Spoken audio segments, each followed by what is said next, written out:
And Jack did send a note. Let me see here. I think this was the second note. Hold on. Let me find the first note. As I'm looking for it, I'll just play it. The jingle or ISO here is for Lit. Where'd you find this? Hey, you lit now. Okay, here's the note. That it is says, some prime Gen Z content right there. I know. He says, hey, my Chads in Christ. I just attempted to make a lit jingle. Christ. I know Chads in Christ is so on point with this generation. I think that's got to be like a group. We gotta just, look, millennials, all millennials out there. Look, I get it. We have a complicated relationship with Gen Z. We're at a time of life where we're just now realizing how ridiculous the generation behind us can seem.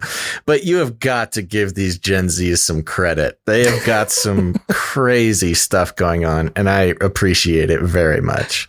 Hey, Chads in Christ, I just attempted to make a lit jingle. I've been wanting to do this for a while, and after getting my new desk in my new house, I figured now was the time. I hope you guys use it for a streak whenever somebody is lit or just whenever it's lit. Ha ha ha, big love. Also, I love the quality is good. If not, I hope you can fix it, or maybe I can. No periods or commas. Who needs them? Who Jack needs V. punctuation? We don't need no punctuation. We just need to be lit. Jack V, the crypto funny. Chad. Yeah, thank you, Jack Thank V. you very much for keeping us connected to the Gen Z culture. I know. I feel like I am more in touch with that generation with Jack V's presence here. Truly, it is funny, but also very true. It's given me sort of an umbilical cord like lifeline to Gen Z. Because before Jack V came along, our crypto Chad, Gen Z culture was more of a theoretical concept. It was starting to slip. It was more of like an area of study than of experience. And yes, thank you. You've made us feel very connected to your generation. Yeah. Keeping us young. And we also have to thank some artists here. One art, please.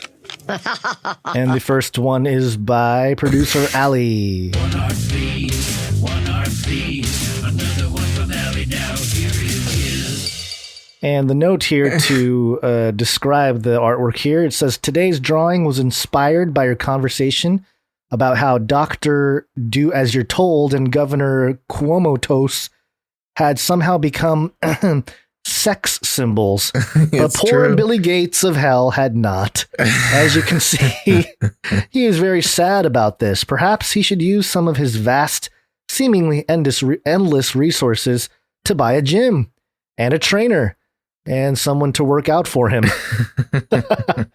Or, if he really wanted to, he can just plastic surgery his way into, Chad status. No way, man. You can't, there's no way to fake the Chadness. I don't know. There's some really weird plastic surgery stuff happening now with like muscle reconfiguration and stuff. Not just calf, but like ab stuff. I don't know. There's some weird stuff out there now. I haven't seen that. I've seen the calf implants. It weirds me out. But yes, for those who are just listening, we've got Ali has really sort of perfected her depiction of the human form, because we've got Fauci and Cuomo flexing at each other in their gym tank tops and their masks, and Cuomo has like a bird mask on or something. Yeah, some googly eyes on the masks. It's a very good touch. But behind them is Bill Gates, just looking so sad and so wimpy and so not a sex symbol. Sorry, Bill Gates. I had to take a closer look here. I'm trying to see if Fauci's mask has anything. I can't tell if there was. No, but Fauci's biceps are out of control. Oh, that is some crazy biceps with Fauci. I want to tweet this image at all three of them and just see what happens.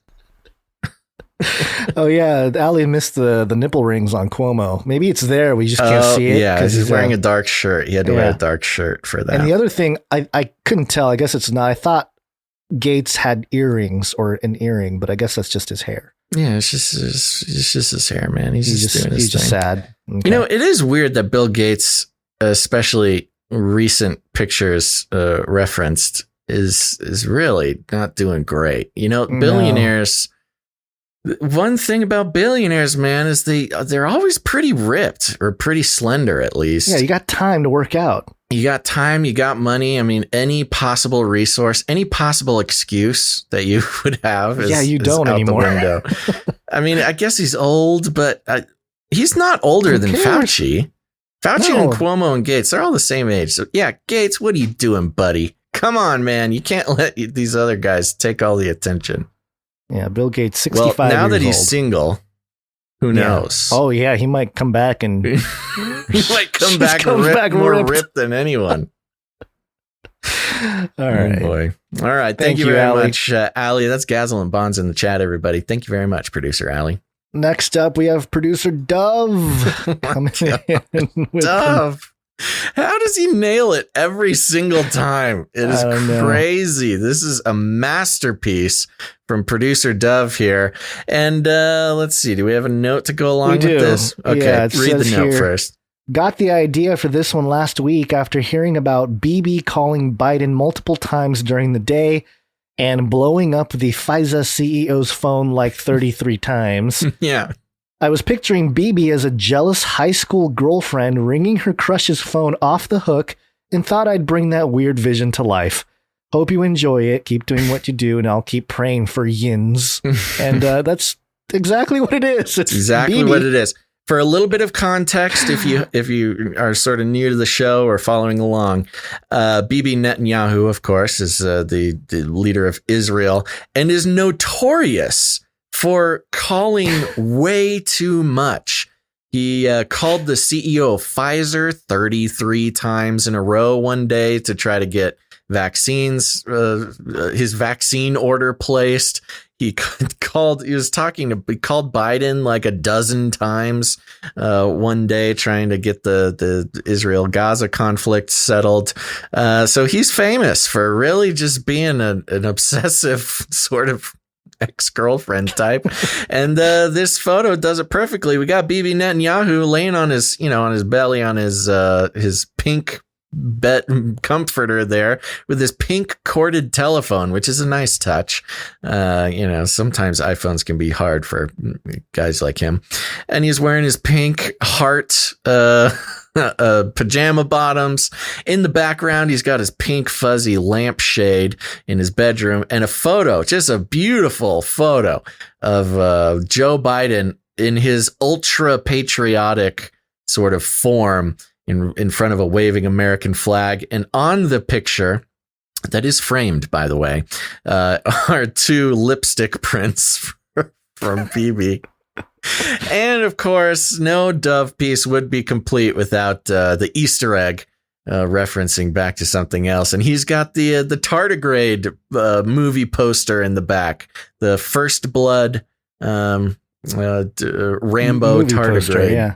Yeah, movie poster. You which missed is, a detail Oh, on Bibi, which which one? is a pink yarmulke on his head. Oh, yes. His And, pink yarmulke. And his bubble, his speech yeah. bubble is he's saying, pick up the phone, Joe.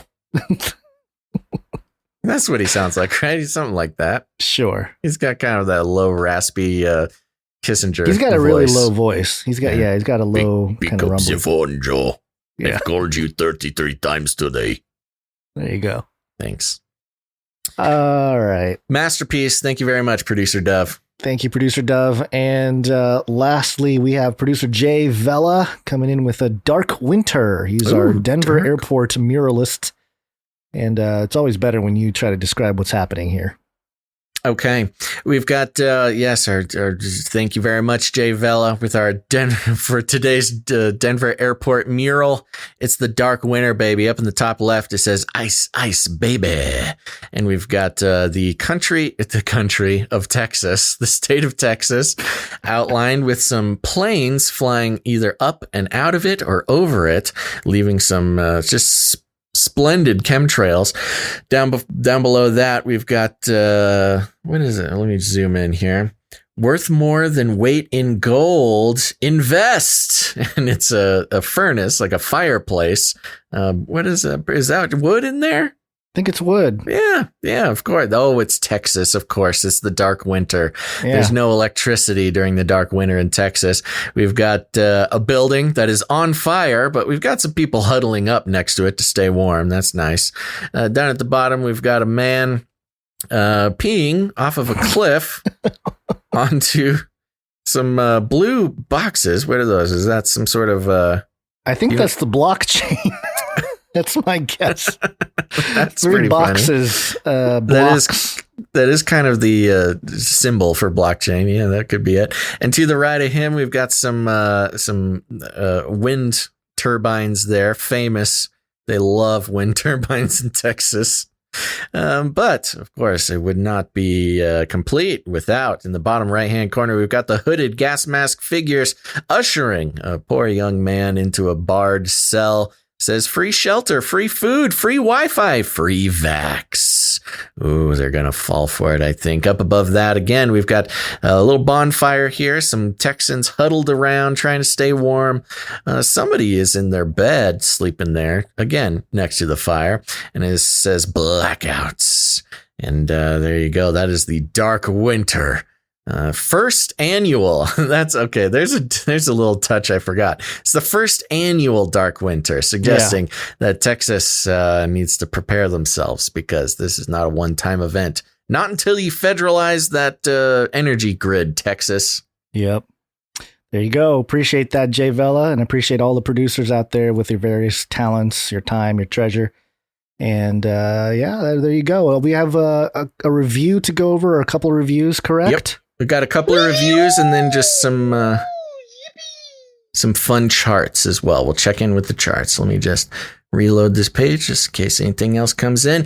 So thank you to everybody who left ratings and reviews. We got a couple this week. And just a reminder, if you're out there and you have never left a rating and a review, now is your time. This is your sign. It is the time to go leave a rating and a review on Apple Podcasts. It only takes a couple minutes, but it is very important for us to have a kind of a steady stream of ratings and reviews, because that tells the iTunes algorithms, the robots who are charged with sharing the podcast out with people who have never heard it before, ratings and reviews coming in. Make sure that the show gets put in front of people who have never seen it before. So let's see here. Let me just check the date. Or heard it. Yes. You are right. technically an audio program first. Yes. But also visually. Thank you very much for that reminder. Some people need to hear that. Okay, here we go. Ratings and reviews coming in on Apple Podcasts. This first one is from Joby G. Now, we've heard from Joby G before, but Joby G has revised the review, and it goes like this. 5 stars, a great bunch of guys. This is the best news talk, biblical analysis, and apocalyptic Watchmen show, period. Whoa. Yeah, there you go. Thank you very much, Joby G. Appreciate that, Joby G. Next up, we have KDJJDIJ. Thank you very much. Kajij. Coming in on Apple Podcasts. 5 stars. Thank you. As I travel through this oh, hold on. Okay, I can already tell I need to. As I travel through this purgatory of darkness, you are by my side. You are a comforting voice that for a short period of time drowns out the overwhelming silence that haunts me like the ghosts of my future regrets. When the world hangs like the slumber of the plague bringers, it is comforting to find others who go against the grain like a razor and a close shave. The content you create is of infinite value that can only be numbered as the children of Abraham or the stars of heaven. So may Babylon fall and the kingdom rise. James Green. Thank you very much, James Green, for that review. Thank you. Yeah. And were you instructed to read in the? No, I could just tell from the personal first 6 words that it needed a little bit of flourish. Okay. I got to as I travel through this purgatory of darkness. It just felt like it was asking to get a little flair.